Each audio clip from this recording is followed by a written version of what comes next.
we're going to get into the section of the grievances, where I imagine Jefferson and King George in a schoolyard. And if you've ever seen a fight happen on a schoolyard or like in a playground or something like that, where two kids have been arguing and they're about to come to like a fight, Jefferson's now pointing his finger. He's in the face of King George, and he's saying things that you can't walk back. And I imagine anybody that's standing around watching this, they're the ones that are going, after at the end of each sentence, going, ooh, ooh, oh, like he's just laying verbal punches.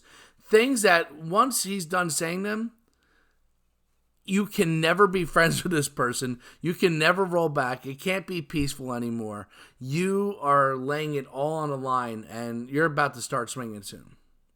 So the first salvo of Jefferson's verbal bombs is, he has plundered our seas, ravaged our coasts, burnt our town, destroyed the lives of our people. I had to mute the computer there, sorry. So, 1, the king's a pirate. He plundered our seas. He's a criminal who's robbing us at sea. He's burnt our towns and destroyed the lives of our people. He's terrorized us. He's calling the king a terrorist. And destroyed our lives? He's murdered people. He's laying deaths at the feet of King George. He's calling him a murdering terrorist pirate. You don't walk back and be friends with somebody who you called those things, much less a king. A king. Remember, kings were on a pedestal. Remember, Americans would toast King George. God save the king daily. God protect the king. He's above all of us. When you start calling a king that, this is, once again, something you can't walk back. Everyone standing around Jefferson's going, oh! He at this time is transporting armies of foreign mercenaries. He's sending the Hessians, German soldiers for hire, to do what? To complete works of death, desolation, and tyranny, already gone with circumstances of cruelty and perfidy scarcely paralleled in the most barbarous of ages, and is totally unworthy of the head of a civilized nation. Oh, man. Our king, our ruler, sent foreign soldiers to terrorize us, his own people. What kind of king sends a foreign army to attack his own people? That isn't a king who really cares about his ruling over those people. Then he calls him barbarous. He's calling him an uncivilized savage. He's unworthy to be the head of a civilized nation. He doesn't deserve to govern us or anybody. And this is something that Jefferson will go back to. Again, you can't roll back from these statements. Everybody's putting their hands on their head going, oh! In every stage of these oppressions, we have petitioned for redress in the most humble of terms. Our repeated petitions have been answered only by repeated injury. Remember the Olive Branch petition?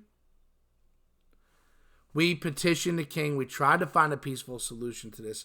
And every time we've asked for peace, he's only come back and hurt us even more and more and more. He's hurt us again and again and again.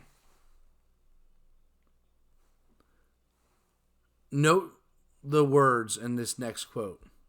A prince whose character is thus marked by every act which may define a tyrant is unfit to be the ruler of a free people. A prince. He's talking about King George, a king, a man. By referring to the king as a prince, he's referring to him as less of a man. He's essentially calling him a boy.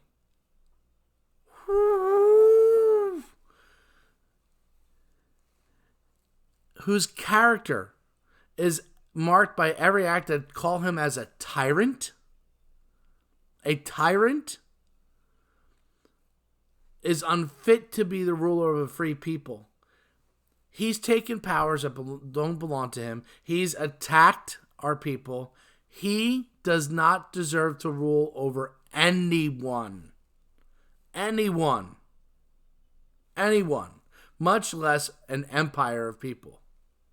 This is when the kids standing around not only are yelling, ooh, and grabbing their heads, they're jumping up and down.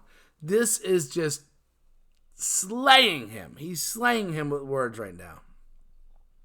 So that's the abuses. And then we get to the formal declaration. And if you look at the Virginia Declaration, it's very similar in the verbiage. We solemnly publish and declare these united colonies are and of right ought to be free and independent states, that they are absolved of all allegiance to the British Crown, and that the political connection between them and the state of Great Britain is and ought to be totally dissolved. So this is saying to the world, there's a new country. These united colonies are no longer colonies. We are states. And we're going to see that Jefferson will refer to this new government as the United States of America. He essentially gets to name a country. That's pretty cool. This new country is now in the world. He's saying to the world, hey, everybody, there's a new kid on the block. There's a new country here. United States of America. We are absolved of all allegiance. We are no longer have any loyalty or connection to Great Britain. It's over. We are broken up. It's done. And we expect to be treated like a nation now. Rest of the world, we expect to have all the powers of an independent country, to be able to wage war, to make our own laws, to forge alliances, to embody trade and make treaties. We are now one of you, rest of the nations of the world. And this last sentence, I just love it. I love the closeout of the Declaration of Independence. We mutually pledge to each other our lives, our fortunes, and our sacred honor. This is, if you think of this as a poker game, this is Jefferson and the members of the Continental Congress pushing all the chips in.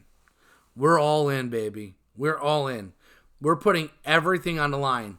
All of us together are uniting together and putting everything we have on our life on the line. Our lives, like literally declaring, signing your name to this document, to the Declaration of Independence. Each of these people are signing a death warrant. The most powerful nation in the world is now going to see them as public enemies number one. They're putting their life on the line.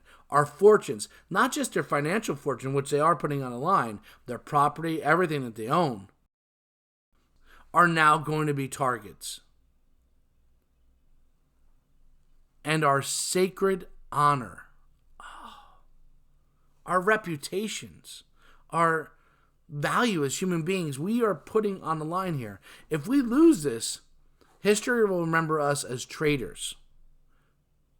If we win this, history will remember us as honorable men who are willing to put it all on the line. They are putting their souls on the line here. Oh, that's just poetry. It is. Jefferson really hits the ball out of the park with that sentence. So,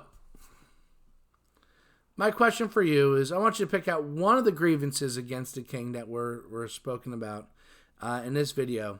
And I want you to pick out which one you think is the most powerful reason for declaring war from Great Britain.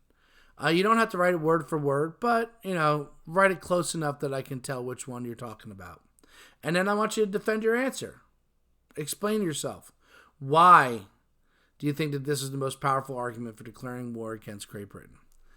Thanks for watching, everybody. I declare this lesson over. Bye-bye.